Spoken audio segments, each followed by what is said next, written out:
Shalom to the elect of Israel, to the hopeful elect of Israel, you Hebrew Israelites, you so-called Negroes, Latinos, Native Americans, West Indian, and Haitians. Gotta give all praises, honor, and glory to Yahweh, Bahashem, Yahweh Shai, the Most High, the Heavenly Father. His Hebrew name, Yahweh, not Yahweh, not Jehovah, not God, not Elohim, not Most High, not Lord, not Jah, not Yah, not Ahia. It's Yahweh. His only begotten son name is Yahweh Shai in the Hebrew. Not Yahshua, not Yeshua, not Jesus Christos, not Jesus Christ, not Serapis Christus, not Yeshaya, not Yehoshua. It's Yahweh Shai. So we gotta give all praise, honor, and glory to Yahweh, Bahashem, Yahweh Shai, Bahashem, Rikah Kodash. Double honors to the apostles and elders of Great Millstone who rule well, who teach well, and a sincere salutation to all the occupants pushing this truth and believing this truth throughout the four winds of the earth, the entire world, waking up the hope for the elect. And shalom to the Akwaf who are listening and learning, the few sisters who are listening and learning. I'm Isaiah from the GMS Orlando camp, coming at you another lesson in true facts, faith, and edification, another daily edification. Lord's willing, is be edifying. And this is the separation that's mentioned in Daniel, the 2nd chapter. These kingdoms, these rulers, these kings are being separated, as the scriptures say. So, Lord willing, is be edifying. Welcome back. Well, in the first half, we tried to help you understand risk based on official information given to you. But what if you don't trust what your government tells you today about saving your life from coronavirus? Here in Britain, it often falls to Boris Johnson's Health Secretary, Matt Hancock, to tell you how to live your life. But he arguably has form on not being trusted. Here he is as Tory Culture Secretary, accused at an official committee of misrepresenting the UK's far-reaching inquiry into ethics in journalism, the so-called Leveson report that was sparked by UK media hacking of the phone of a murdered teenager. You're a new Secretary of State, and you stood up in the House of Commons and you represented Sir Brian Leveson's position. And I think you misrepresented his position.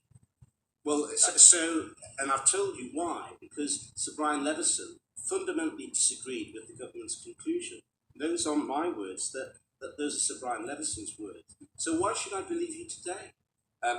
Because everything I said then was accurate, and I represented the position of his letter as a whole, that he believed that the inquiry should continue, and I was standing up to explain that I thought that taking everything into account, all the changes since the Leveson inquiry, all the changes in law, the change in the fact that IPSO now exists, and taking them all into account, I decided that the best thing is not to have a back. I know what your position is, forward-looking inquiry. But what I'm saying to you is that you misrepresented Sir Brian Leveson's position to the Commons on that day.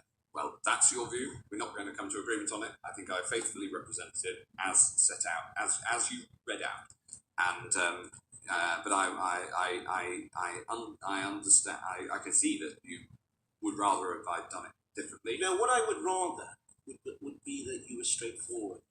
It's up to the British public to decide whether Hancock is being straightforward about coronavirus today. But his performance at the Brian Leveson inquiry was widely seen as protecting the interests of Britain's media oligarchs like Rupert Murdoch and the Barclay brothers. And today, amidst a global pandemic, Britain's newspapers continue to be the least trusted across a European survey of 33 countries. The United Kingdom is below Malta and North Macedonia, according to Eurobarometer, in the past few days, posing questions about what role an arguably captured media plays when tens of thousands are killed by disease. See, that's that 10 horns, man. You see? That's them 10 horns. That's them EU. That's the EU nations, man. Hey, they all separated, man. They are not together. Britain, of course, is also one of the most unequal countries on that list. And some media oligarchs may be feeling today that they're like first-class passengers on a sinking ship.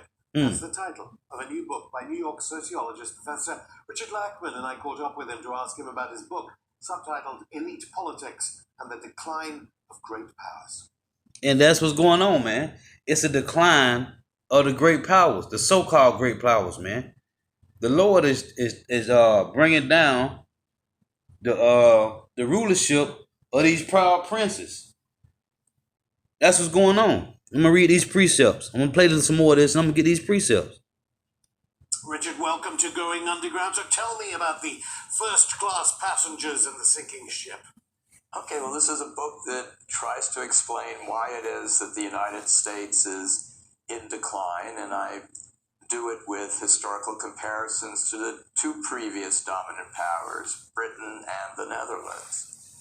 And in essence, what I find is that elites are able to grab control of not just government resources, but government powers. And in that way, it becomes more and more difficult for governments to make strategic decisions and allocate resources in ways that are needed to maintain global dominance. I should say that in range, there are whole numbers of empires that get discussed in the book, but for you, national decline cannot be stopped by just mass organizing. No, I think where mass organizing matters is in what conditions of life will be like after decline. Will elites be able to become wealthier and wealthier and make more and more decisions, or will the mass of people be able, through electoral means or strikes or other sorts of mass mobilization, to be able to demand improved social programs and a more egalitarian society? See, what's going on is these kingdoms is falling, man. This is Ecclesiastes chapter 10 and verse 8. Because of unrighteous dealings, injuries, and riches got by deceit, the kingdom is translated from one people to another. And that's what's going to go on, man. The Lord said the saints of the Most High shall take the kingdom. Because of unrighteous dealings, injuries, and riches got by deceit, the kingdom is translated from one people to another. This is verse 14. The Lord hath cast down the thrones of proud princes and set up the meek in their stead. The Lord hath plucked up the roots of the proud nations and planted the lowly in their place. The Lord, Yahweh, overthrow countries of the heathen and destroy them to the foundation of the earth. This is what's going on, man. The beast, okay, EU and NATO is being thrown down, as well as Babylon the Great. That's what's going on, man. And you got these guys, okay, Idumeans, is spilling the beans, man. That song with that Psalm 64 and 8. They shall make their own tongue to fall upon themselves.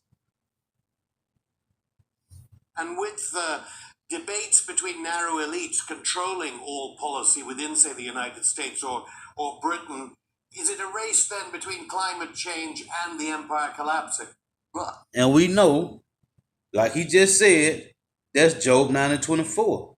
It reads, the earth is given into the hand of the wicked. He covered the faces of the judge thereof. If not, wherein who is he? The earth is given to the hand of the wicked, man. They in rulership.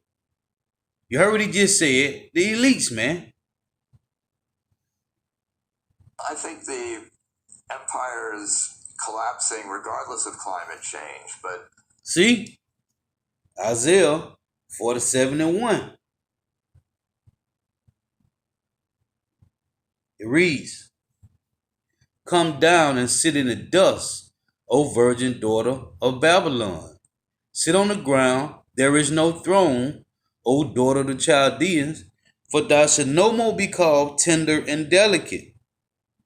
And this ain't just to my Babylon, man.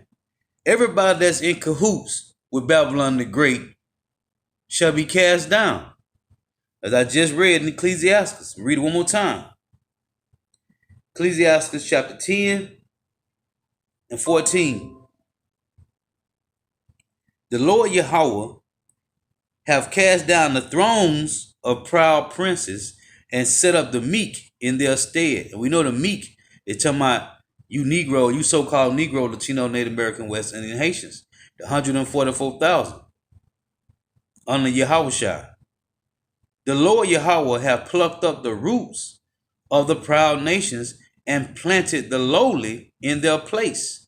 The Lord Yahweh overthrew countries of the heathen, it's a countries of the heathen, and destroyed them to the foundation of the earth. The effects of climate change are certainly going to overwhelm many governments around the world, and the question is whether in coming decades the U.S. government will have the sorts of resources and flexibility to be able to respond in ways that prevent mass suffering. And so just to be clear, we're talking about hegemonic powers having sort of suicidal imperial instincts, and there's no real role for trade unions, political parties while that's going on. No, there is a role for that, but their role isn't to try to maintain their country's global dominance. Their role is to be sure that ordinary people are able to lead decent lives and have a larger share of what working people actually are producing. But in the context of this book, if you're watching, say, the Democrat primary campaign, a candidate perhaps like Sanders is not going to be fit enough to be able to conquer the elite powers that will be trying to constrain even a slightly social democratic model, I don't know, healthcare, for instance, let alone these wider ideas about anti-imperialism. Really, the only good news is that this is for educational purposes only. This is for educational purposes only. Sociologists are very bad at being able to predict mass movements. They erupt in ways that we really can't predict. So, that certainly is a possibility, and there's levels of despair and anger in this country that should provoke a widespread social movements. Whether those will happen in the next few years, I'm not sure, but that's really the one way in which the shape of decline can be shifted away from most people just being more and more miserable and elites getting richer and richer toward one where the decline continues. The U.S. is no longer a dominant global power, but ordinary Americans lead much happier and more decent lives. And everybody is miserable, man. Okay, this is matter of fact, let me get this verse. Proverbs 29:2. When the righteous are in authority, the people rejoice. But when the wicked bear rule, the people mourn. So people is not happy about what's going on right now, man.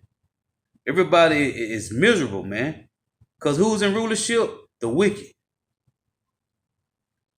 This is Ecclesiastes chapter 10 and verse 1. A wise judge will instruct his people, and the government of a prudent man is well ordered in righteousness. As the judge of the peoples is himself, so are his officers. And what manner of man the ruler of the city is, such are all they that dwell therein, if it's done in righteousness. But if it's in wickedness, Ecclesiastes 10:3, an unwise king destroyeth his people, but through the prudence of them which are in authority, the city shall be inhabited. The power of the earth is in the hand of the Lord Yahweh, and in due time he will set over it one that is profitable. That's why when you go to Daniel chapter 4 and 17, it reads this. This matter is by the decree of the watchers and a demand by the word of the holy ones, to the intent that the living may know that the Most High ruleth in the kingdom of men, and giveth it to whomsoever he will, and set up over it the bases of men.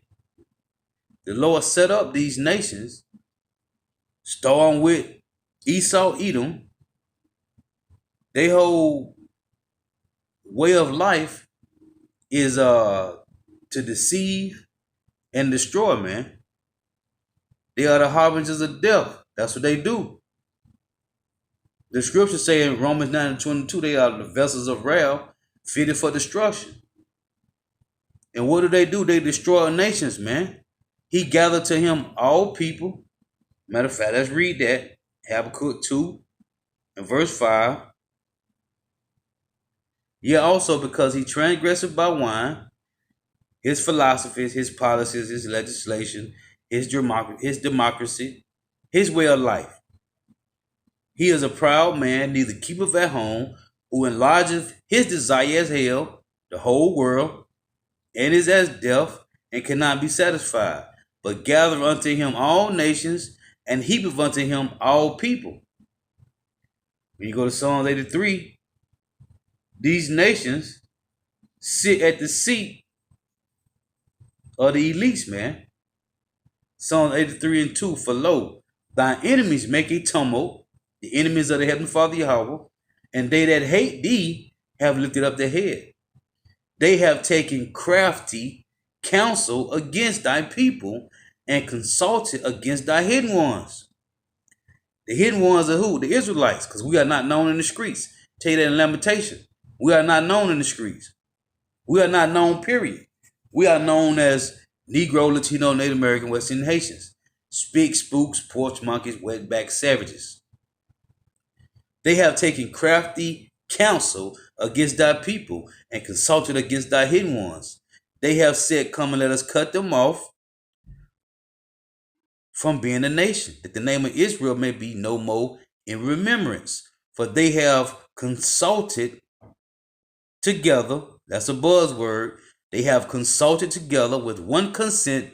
They are confederate, another buzzword, they are confederate against thee, the tabernacles of Edom, and the Ishmaelites of Moab, and the Hagarenes, Gobal and Ammon, and Amalek, the Philistines with the inhabitants of Tyre. Okay? These are all the nations that sit at the seats of the UN. There's no representative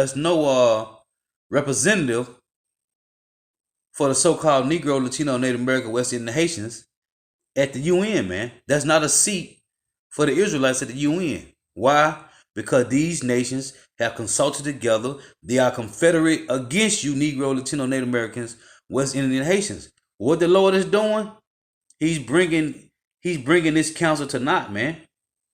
Why? Because of what they did to you Israelites. Joel 3 and 3. And they have cast lots for my people. Matter of fact, let's read 2. Joel 3 and 2. I will also gather all nations and will bring them down into the valley of Jehoshaphat, which is Jehoshaphat, and will plead with them there for my people and for my heritage Israel, whom they have scattered among the nations and parted my land. And they have cast lots for my people, and have given a boy for an harlot, and sold a girl for wine that they may drink. You see? This is what they did, man. Verse 5 says, because you have taken my silver and my gold, and have carried into your temples my goodly pleasant things. Behold, I will raise them up out of the place whether you have sold them, and will return your recompense upon your own head. And that's what he's doing, man. He's throwing down these nations, man. Matter of fact, let me read this. This is Luke chapter 1 and verse 52. It reads, he hath put down the mighty from their seats and exalted them of low degree. He hath filled the hungry with good things, and the rich he hath set empty away. He hath sent empty away. Again, Luke 1 and 52. He hath put down the mighty from their seats, they high thrones, as I read in Sirach chapter 10, and exalted them of low degree. He hath filled the hungry with good things, and the rich he have sent empty away. And this is vice versa, because hey, he took Israel out of their power and raised up the bases of men. Now he's taking the bases of men back out of their high seat and bringing back the meek in their stead, man. That's what's going on. Okay, so we shouldn't be reading the book as a manual then, but you do appear to be saying that whereas big movements of the working class in the United States have been left to the wayside of declined, China and India have learnt from the imperial power over those countries by Britain. See? By the United States. And that Hold on, let's run that back. Come on, get the precept. You heard what he just said. Let's run it back.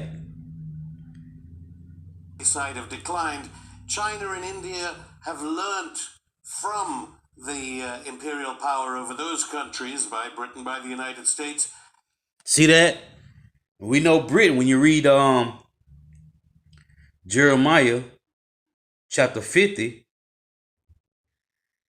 and verse 12, I think. Jeremiah 50 and 12, because he said China have learned from who?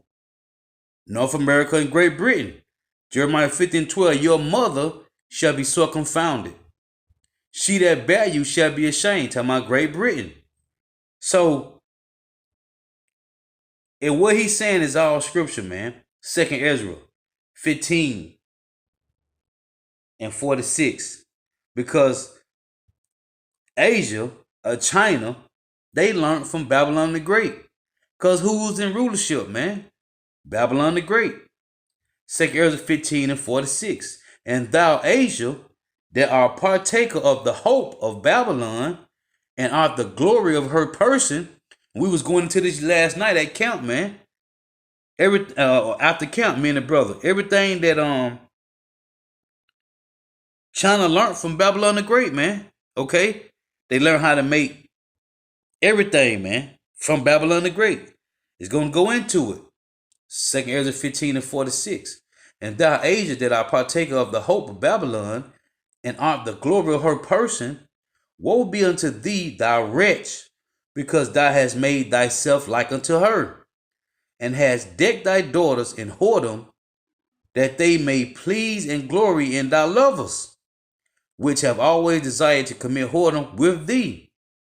For thou hast followed her that is hated in all her works and inventions, therefore saith power. You see, thou hast followed her that is hated in all her works and inventions. The Lord say the sins of Babylon have reached into heaven. And Asia, China, and all the other nations, you done joined yourself to her that is hated in all her works and inventions. The Lord said you're going to be thrown down too. Thou hast followed her that is hated in all her works and inventions, therefore saith power, I will send plagues upon thee, widowhood, poverty, famine, sword, and pestilence, to waste thy houses with destruction and death, which is going on, man. Around the world it's going on, because the Lord is throwing down these proud princes, man. And the glory of thy power, and the glory of the power shall be dried up as a flower, when the heat shall arise that is sent over thee. Thou shalt be weakened as a poor woman with stripes, and as one chastened with wounds, so that the mighty and lovers shall not be able to receive thee. Would I, with jealousy, have so proceeded against thee, saith the Lord, if thou hadst not always slain my chosen. And you did that. Edom, Moab, and Ammon always came together to take down the Israelites, man. If thou hast not always slain my chosen, exalted the stroke of thine hand, and saying over their dead when thou wast drunken, set forth the beauty of thy countenance. Thy reward of thy whoredom shall be in thy bosom. Therefore shall thou receive recompense, like as thou hast done unto my chosen, saith the Lord. Even so shall power do unto thee, and shall deliver thee into mischief. So the same way Babylon the Great is going to get it, which they're going to get it the worst. You other nations that's joined to her through the EU and NATO, which is the beast, you're going to get it too. This is Job 24 and 24. It reads, verse 20, Job 24 and 23. Though it be given him to be in safety, whereon he resteth, yet his eyes are upon their ways. So though it be given you to be in safety for a moment, whereon he resteth, y'all is in rest, yet his eyes are upon their ways. Who eyes? Yahweh Bahashim Yahushua. They are exalted for a little while, but are gone and brought low, back to the basis which you were in the beginning. Starting with that serpent. It was going to go on his belly, be brought low, and eat dust. They are taken out of the way as all others, as all other kingdoms, rulerships, like I'm going to go into in Daniel, and cut off as the tops of the ears of corn. And that, in a way, is one of the reasons they are ascending during this decline in NATO powers. Yeah, I mean, certainly the historical pattern is that countries that are rising learn how to produce things. Hold on, let me play that back so I can let it go straight through. Have been left to the wayside, have declined.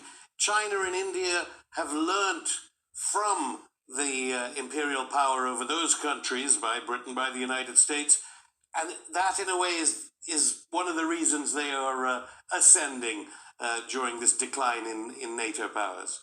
Yeah, I mean, certainly the historical pattern is that countries that are rising learn how to produce things, how to order their economies, how to build their governments by looking at the ones that were previously most successful. But right, and we was going into this, man. China, they can make watches, they can make all type of Rolex watches, and they can make replicas, man, and they be better than the real ones.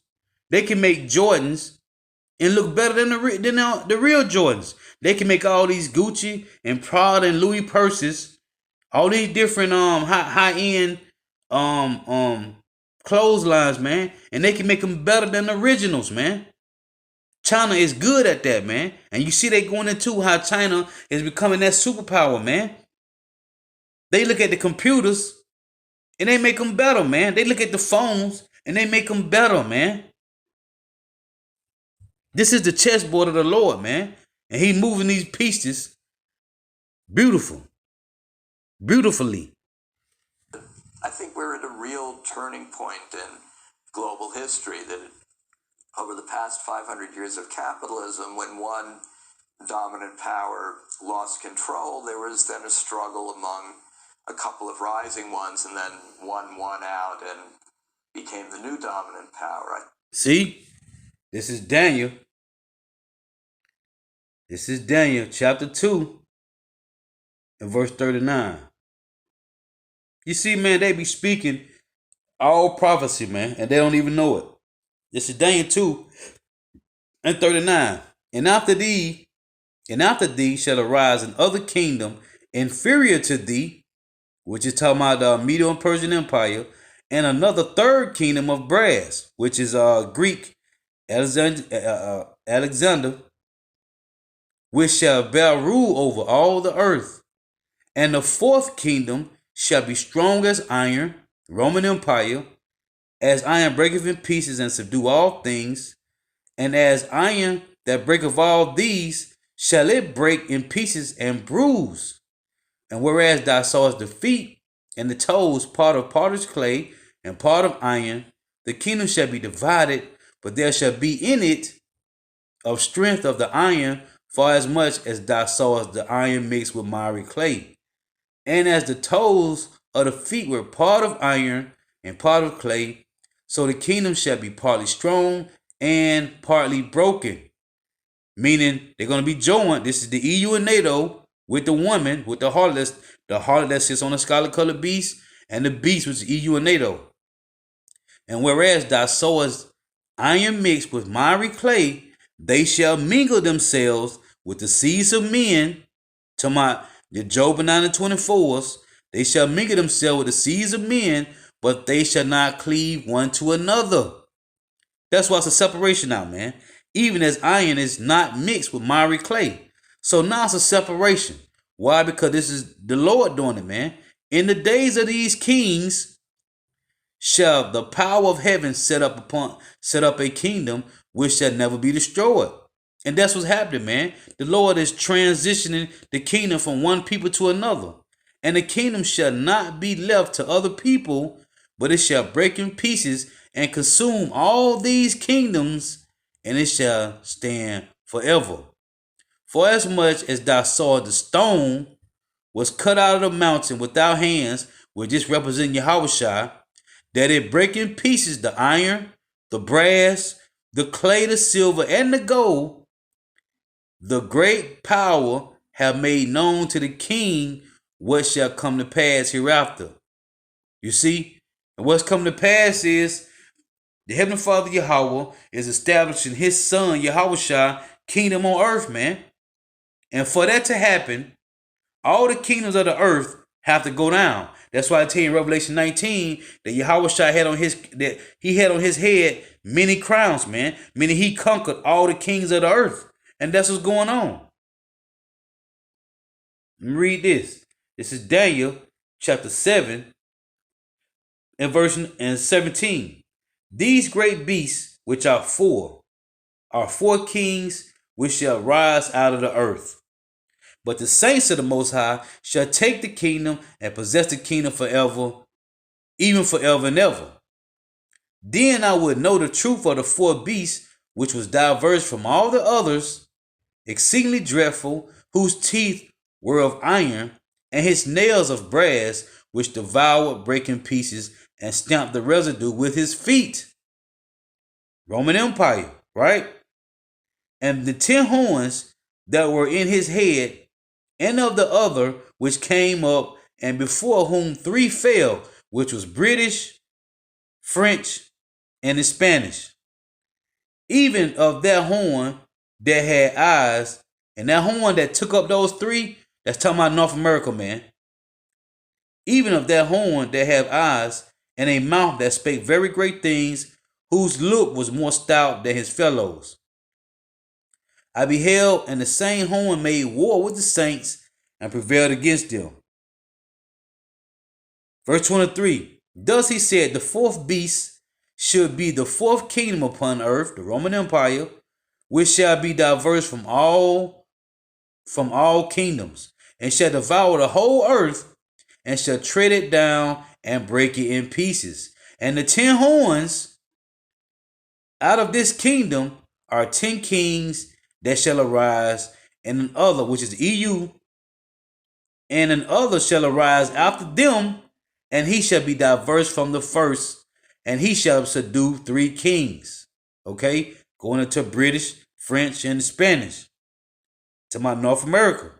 And he shall speak great words against the Most High, and shall wear out the saints of the Most High, and think to change times and laws, and they shall be given into his hand until a time and times and a dividing of times. But the judgment shall sit, and they shall take away his dominion, to consume and to destroy it until the end. And the kingdom and dominion and the greatness of the kingdom under the whole heaven shall be given to the people of the saints of the Most High, whose kingdom is an everlasting kingdom, and all dominions, meaning all the other nations, shall serve and obey him. Who? Yahweh Bashim Yahushua. It say, and all dominions. You can read this in Isaiah 60, Isaiah 61. And all dominions shall serve and obey him. Talking about Yahweh Bashim Yahushua. Because they're going to come and pay servitude forever to the Israelites, man. So what we see going on is these kingdoms falling, man. I think now we're going to be entering an era where there won't be a hegemon anymore. See? It doesn't seem that China or India will achieve that, at least in the next decades. And And you see, I just read it, man. Again, Daniel 7:27. And the kingdom and dominion and the greatness of the kingdom under the whole heaven shall be given to the people of the saints of the Most High, whose kingdom is an everlasting kingdom, and all dominions shall serve and obey him. You heard him just say it, man. It ain't gonna be no hegemony, man. Yahweh Shah is finna come on earth and rule, man. So China don't got next. Russia don't got next. Nobody got next, man. It's Yahweh Shah who got next. And the saints of the Most High. They're going to have a world where there's much more flux. You know all about, presumably, the decline in funding for Amtrak, your national railway system. Over here, they're talking about a high-speed railway system that China has already offered to build in 5 years, much less than Britain is forecasting, and for less money. What kind of pressure can Donald Trump put on powers that seek their infrastructure being built by China, say, which it is actually with 5G in this country? Huawei, apparently Trump threw the phone down on Boris Johnson here.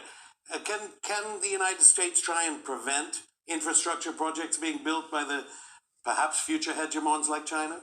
I think the U.S. will try, but it's going to fail. And if Trump gets reelected, I think countries around the world at that point are going to decide that they have to move very decisively to try to order their economic and geopolitical affairs so that they have much less to do with the United States. Right.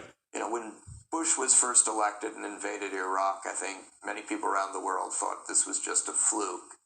And then Obama came in and there was a view, well, the United States is back to normal. And Trump's first election was seen as another fluke. But if he gets reelected, I think the reality will sink in that presidents like Bush and Trump are the norm for the United States, and Obama is the brief exception. And so they're going to have to figure out how they can organize themselves so that when there are future Trumps, it doesn't affect them as much as it does now. And one of the ways to do that is to exclude the United States as much as possible. See?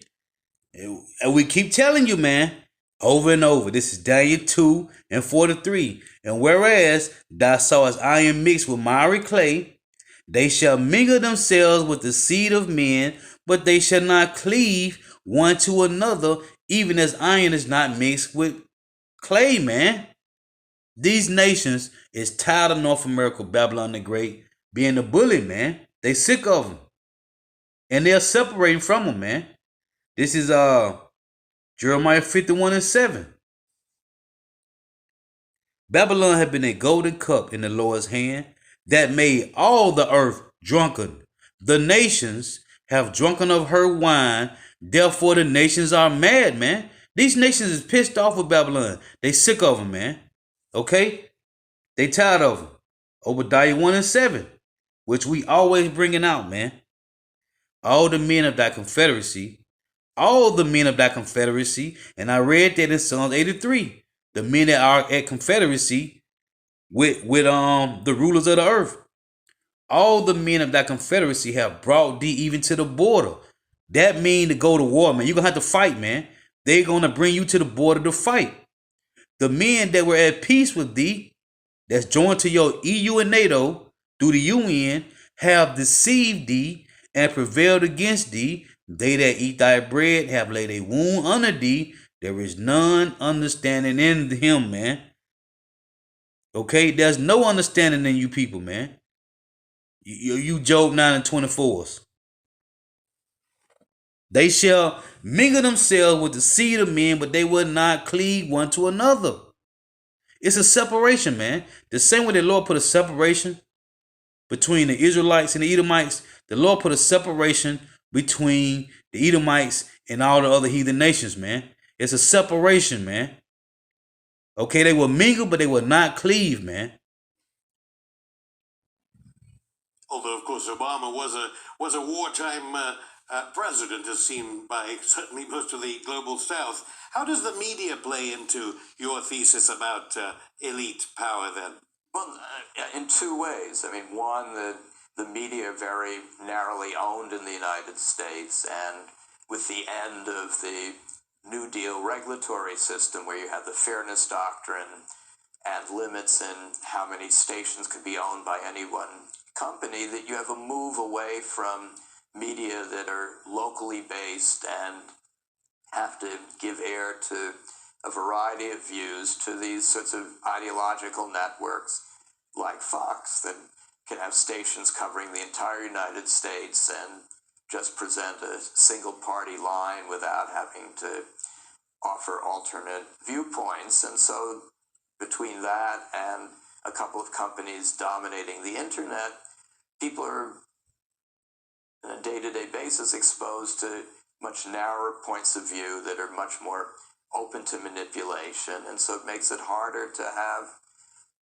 real debates, and what alternative points of view there are, for the most part, confined to sort of narrow alternative media that unfortunately don't get very much of an audience. And then while working class organizations, organizers try and retain what little they have left after the 2008 crisis, what role do you think sabotage amidst elites can play in trying to create a better world within the elites, as it were? Well, I mean, certainly, historically, conflict among elites provides an opening for the mass of people to achieve political victories. I think what we're seeing now is not really conflicts among elites in the U.S., but rather various elites gaining total control over narrow sectors of the economy and being able to block government from interfering with that. So that sort of structure doesn't really provide much of an opening for non-elites to play a significant political role, unfortunately. So would the idea be to smuggle oneself into the elite and, I don't know, use political violence rather than peaceful political organization?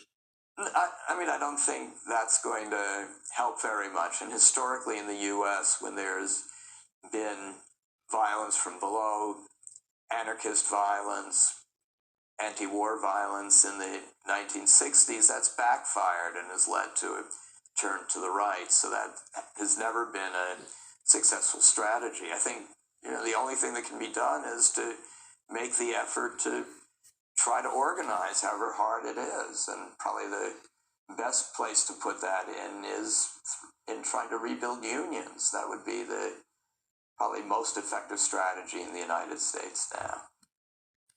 Psalms 64 and verse 7. But Yahweh, Bahashim Yahushua, shall shoot at them with an arrow. Suddenly shall they be wounded.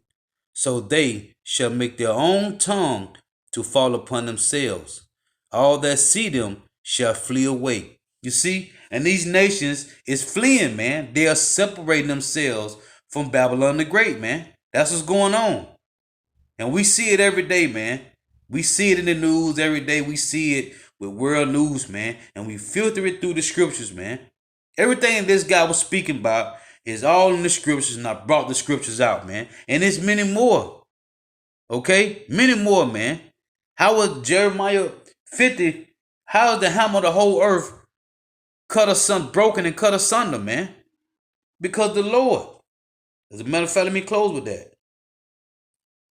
These nations is sick of Babylon the Great being the bully, and they separate, man, as the scriptures say.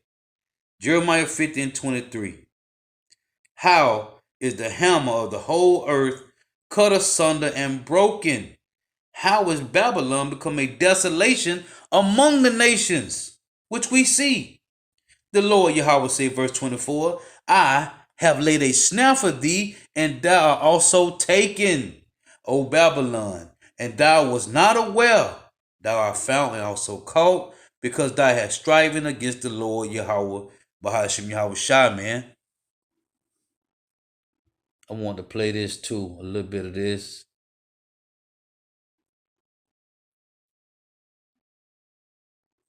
The world's leading superpowers are locking horns. Game on here. A trade war between the United States and China is here. Over the past 16 months, America and China have been trading blows through tariffs on goods. we are looking at a reality that has, a 25% tariff on every single product that would come in from China. The impact is being felt on industries worldwide. But what is the story behind the America-China trade war? So, the trade war, what have you guys been looking at? The US doesn't like that China is growing so fast and set to overtake America as like the biggest economy in the world if it hasn't already by certain measures, right? Basically, China and US are kind of caught in this race of imposing tariffs on each other. So US slaps a high tariff on certain products and then China retaliates. It's multiple industries across multiple markets. It's huge. And I think right now would be a really good time to look at what's happened and how it could impact the world from now on.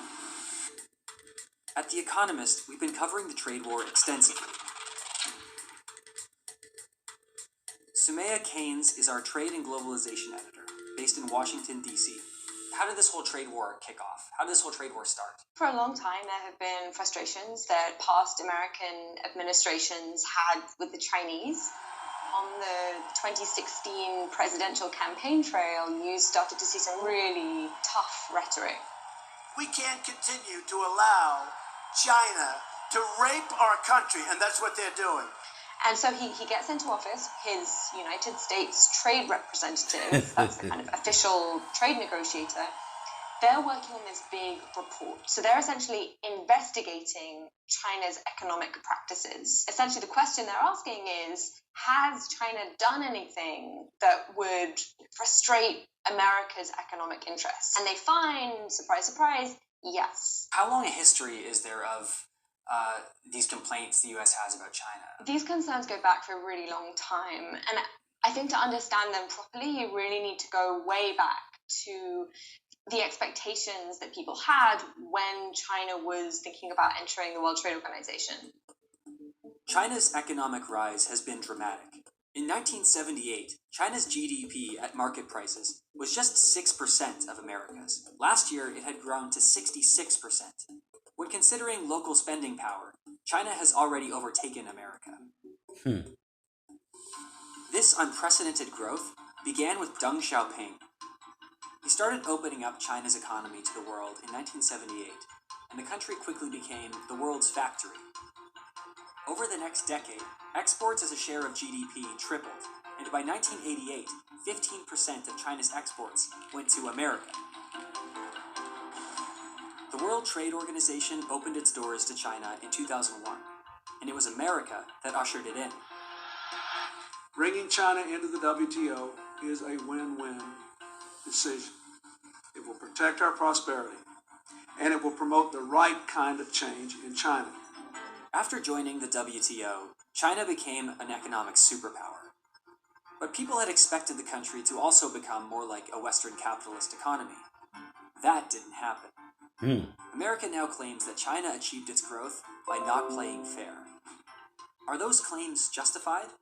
To find out the answer, I spoke with David Rennie. He's our Beijing bureau chief. There's two ways in which China certainly hasn't been playing fair. One way is just that China treats Chinese companies differently. So if you are a Western business, your Chinese competitor not only has better market access, but maybe the land that it built its factory on was given for free. Maybe it got a giant tax break. China just doesn't have a level playing field. There's then the really dirty stuff, stealing foreign companies' technology. If you ask Chinese officials about the accusation that China is stealing its way to the top, they will say, well, hang on, America steals secrets too, so why are you coming after us? The American government will tell you, sure, they spy and they steal stuff, but never for commercial purposes. With Donald Trump's election in 2016, you had a president who actually set about getting tough with China once he was in office, and we've never really had that before. The Trump administration has been using tariffs, or taxes on imported goods, to try to force the Chinese to change their ways. In July 2018, America imposed tariffs of 25% on $34 billion worth of Chinese products. That almost doubled the average tariff rate on Chinese imports, from 3.8% to 6.7%. And it's American firms that have to pay that tax. But with every increase from America came an increase from China. Since the start of the trade war, China has more than doubled its average tariff rate. America's has tripled. The fight has become overtly political because China's tariffs are hitting President Trump's voter base. Many counties where Trump won in the 2016 election were here, in the Great Plains. And these are the counties most affected by China's tariffs. Someone who knows all about the impact tariffs are having beyond the data is Chad Bown from the Peterson Institute for International Economics. He's been analyzing international trade for decades, but the trade war has put his research in the spotlight. Some people have referred to it as my World Cup or my Super Bowl. It's something that I've been studying in the background for 20 years, and now all of a sudden the world seems to be interested in this. So now you see, let me go back to this still. So you see what's going on, man. Okay, the Lord is throwing down the country of the heathens, man. It's a battle right now of superpowers, man, between U.S. and China, which neither will rule, man. Okay? As the scriptures say, Russia is going to be the one to take down U.S. And all the allies of Babylon the Great will cleave to Russia, because Russia shall be a guard for them. It tell you that in Ezekiel 38 chapter, that Russia will be a guard to the other nations. But not one of them will be a superpower. Because the Lord said what? He's going to throw down all these nations, man. Let's read this real quick. Ezekiel 38 and verse 3. Read verse 2. Ezekiel 38:1. The word of the Lord came unto me, saying, Son of man, set thy face against Gog, the land of Magog, the chief prince of Meshach and Tubal, and prophesy against him, and say, Thus saith the Lord Yahweh power, behold, I am against thee, O Gog, the chief prince of Meshach and Tubal. I will turn thee back and put hooks into thy jaws, and will bring thee forth in all thine army, horses and horsemen, all of them clothed with all sorts of armor, even a great company with bucklers and shield, all of them handling swords, Persia, Ethiopia, and Libya with them, all of them with shield and helmet, Gomer and all his bands, the house of Togarmah of the north quarter, and all his bands, and many people with thee. Be thou prepared and prepare for thyself, thou and all thy company that are a symbol unto thee, and be thou a guard unto them. The Lord is telling Russia to be a guard to all the other nations, to protect them. But the Lord going to throw them down too, man. This is Jeremiah. Jeremiah chapter 9 and verse 25. It reads, Behold, the days come, saith the Lord Yahweh, that I will punish all them which are circumcised with the uncircumcised. Egypt today, spiritual Egypt, talking about Babylon the Great, and Judah, and Edom, and the children of Ammon, which is the Japanese, and Moab, which is the Chinese, and all that are in the utmost corners. It's saying all that are in the utmost corners, that dwell in the wilderness, for all these nations are uncircumcised, and all the house of Israel are uncircumcised in the heart. The Lord is going to destroy all the nations. Yahweh is setting up the kingdom for his son, Yahushua, to rule. So it will be no superpower, man. And you heard the guy say it out of his mouth. It will be no more hegemony, man. Lord willing is edifying. Got to give all praise, honor, and glory to Yahweh. Bahashim Yahushua. Bahashim Rikah Kodash.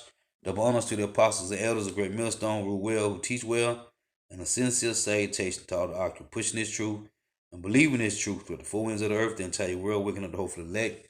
Shalom to the Akwa who are listening and learning, the few sisters who are listening and learning. Lord willing, edifying till next time I say shalom. I'm going to close with this, Mark 3 and 24. And if a kingdom be divided against itself, that kingdom cannot stand. And if a house be divided against itself, that house cannot stand. And if Satan rise up against himself and be divided, he cannot stand but have an end. And that's all the nations in a nutshell. Shalom. Wa abad babal.